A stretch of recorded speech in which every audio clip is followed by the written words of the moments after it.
চিফুঙৰ শব্দত মুখৰ হ'ব সৰুসজাই ষ্টেডিয়াম।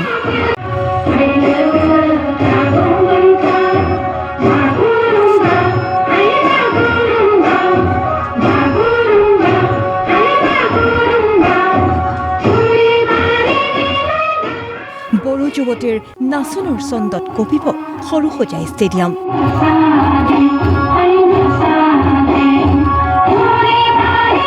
বড়ো জনগোষ্ঠীৰ পৰম্পৰাগত নৃত্য বাগৰুম্বাক বিশ্বৰ দৰবাৰত প্ৰতিষ্ঠা কৰাৰ উদ্দেশ্যেৰে অসম চৰকাৰৰ সাংস্কৃতিক পৰিক্ৰমা বিভাগৰ উদ্যোগত বৃহৎ আয়োজন।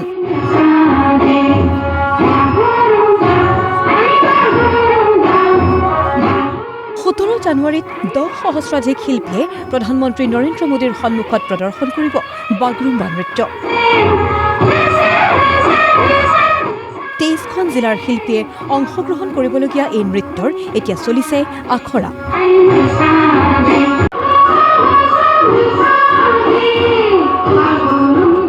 12 জানুৱাৰীৰ পৰা 15 জানুৱাৰীলৈ সৰুসজাইত হ'ব বাগৰুম্বাৰ চূড়ান্ত অনুশীলন।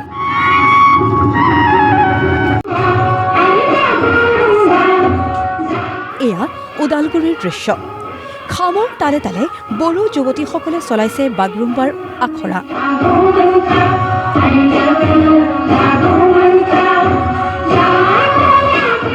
জিলাখনৰ 4টা বিধানসভা সমষ্টিৰ প্ৰায় 1800 গৰাকী নাচনী সাজু কৰিছে জিলা প্ৰশাসনে। কালাইগাঁৱত এইটো প্ৰস্তুতি চলি আছে।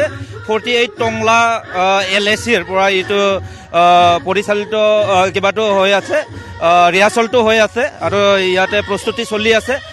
তো প্ৰায় ওদালগুৰিৰ পৰা 1800 মান নাচনী তেনেকৈ ডান্সাৰবিলাকে যাবলৈ সাজু হৈ আছে আৰু বিভিন্ন LACত এইটো প্ৰস্তুতিটো চলি আছে আৰু ওদালগুৰি ডিষ্ট্ৰিক্টৰ পৰা প্ৰায় 1800 মানুহ যাব ইয়াৰ পৰা। হয়, গাড়ীবিলাক গোটেইখিনি ৰেডি হৈ আছে আৰু য'ৰ পৰা যাব তাৰ পৰা পিক আপ কৰিব আৰু লৈ যাব ইয়াৰ পৰা। তো গোটেইখিনি ৰেডিয়ে হৈ আছে। তো অহাকালি ইয়াৰ পৰা যোৱা হ'ব। তো সেইটোৱে হোজাইতো প্ৰায় 32 গৰাকী শিল্পীয়ে 3 গৰাকী মাষ্টাৰ ট্ৰেইনাৰৰ অধীনত চলাইছে অনুশীলন।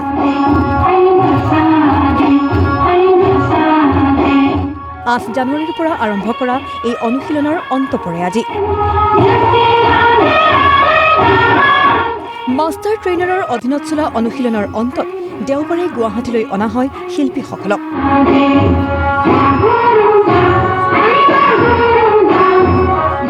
12 জানুৱাৰীৰ পৰা সৰুসজাইত চলিব চূড়ান্ত অনুশীলন আৰু 17 জানুৱাৰীত অৰ্থাৎ শিল্পী দিৱসৰ দিনটোতেই প্ৰধানমন্ত্ৰীৰ সন্মুখত প্ৰদৰ্শন কৰা হ'ব বড়ো জনগোষ্ঠীৰ পৰম্পৰাগত নৃত্য বাগৰুম্বা। মুঠৰ ওপৰত বিহু আৰু ঝুমুৰ বিনন্দিনীৰ পিছত বড়ো জনগোষ্ঠীৰ 12ৰহনীয়া সংস্কৃতি বিশ্বৰ সন্মুখত উজ্বলি উঠিব বুলি এতিয়া সকলোৰে আশা। অপেক্ষা মাথো 17 জানুৱাৰীলৈ।